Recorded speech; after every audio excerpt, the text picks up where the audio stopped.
Hello बच्चों, चलिए प्रश्न को पढ़ते हैं। वह युक्ति जो पूर्णतः इलेक्ट्रॉनिक परिपथ की तरह कार्य करती है। दिए गए विकल्प हैं: ए सन्डि डायोड, बी पूरक परिपथ, सी सन्डि ट्रांजिस्टर या फिर डी जेनर डायोड। तो चलिए बच्चों, सबसे पहले हम लिख लेंगे मूल अवधारणा। मूल अवधारणा जिस पर यह प्रश्न आधारित है।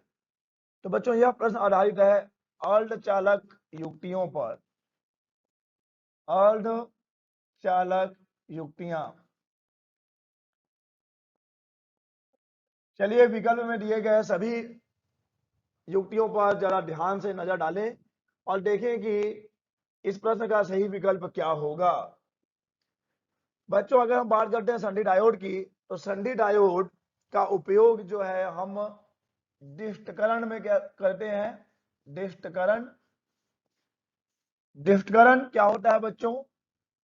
प्रत्यावर्ती धारा को डिष्ट धारा में बदलने की प्रक्रिया ही क्या कहलाती है?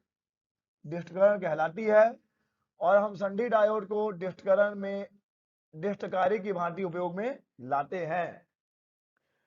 बच्चों, अगर हम बात करते हैं सन्डि ट्रांजिस्टर की, तो सन्डि ट्रांजिस्टर का उपयोग किया जाता है प्रवर्धक में। बच्चों, प्रवर्धक क्या है? किसी भी सिग्नल की आवृत्ति में परिवर्तन किए बिना उसके आयाम को बढ़ा देना ही क्या कहलाता है? प्रवर्धन कहलाता है। और जो युक्ति या जो परिपथ हम उपयोग में लाते हैं उसे कहा जाता है प्रवर्धक। तो सन्डि ट्रांजिस्टर का उपयोग हम प्रवर्धक की भांति करते हैं। बच्चों, अब बात करें जेनर डायोड की, तो जेनर डायोड का उपयोग किया जाता है वोल्टता नियंत्रक में। वोल्टता नियंत्रक यानी कि वोल्टेज रेगुलेटर में। वोल्टता नियंत्रक। बच्चों, अभी तक हमने जितने भी विकल्प देखे हैं वहां पे हम ये देख रहे हैं कि जो भी हम परिपथ ले रहे हैं उसका एक एक निश्चित काम है। अब हम आते हैं अपने पूरक परिपथ पे, जिसे कि हम एकीकृत परिपथ भी कहते हैं बच्चों। एकीकृत परिपथ यानी कि इंटीग्रेटेड सर्किट, आईसी, आपने नाम सुना होगा बच्चों, इंटीग्रेटेड सर्किट। इसमें क्या होता है बच्चों?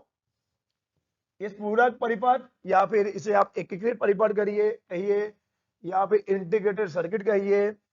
इसमें बच्चों होगा ये कि बहुत सारे प्रतिरोध, संधारित्र, डायोड, ट्रांजिस्टर, टी-फॉर ट्रांजिस्टर, सभी जो अर्धचालक के छोटे छोटे जो युक्तियां होती हैं एक साथ एक चिप पर होती हैं बच्चों। और इसको ही हम कहते हैं इंटीग्रेटेड सर्किट। तो यहाँ पे देखिए बच्चों, प्रतिरोध भी है, संधारित्र भी है, डायोड भी है, ट्रांजिस्टर भी है। तब अब हम समझ सकते हैं कि ये जो एकीकृत परिपथ है या जो इंटीग्रेटेड सर्किट है, यही हमारा एक एक पूर्णतः इलेक्ट्रॉनिक परिपथ की तरह कार्य करता है। अतः दिए गए प्रश्न का सही विकल्प हो जाएगा बी पूरक परिपथ। आशा करते हैं आपको समझ आया होगा। धन्यवाद।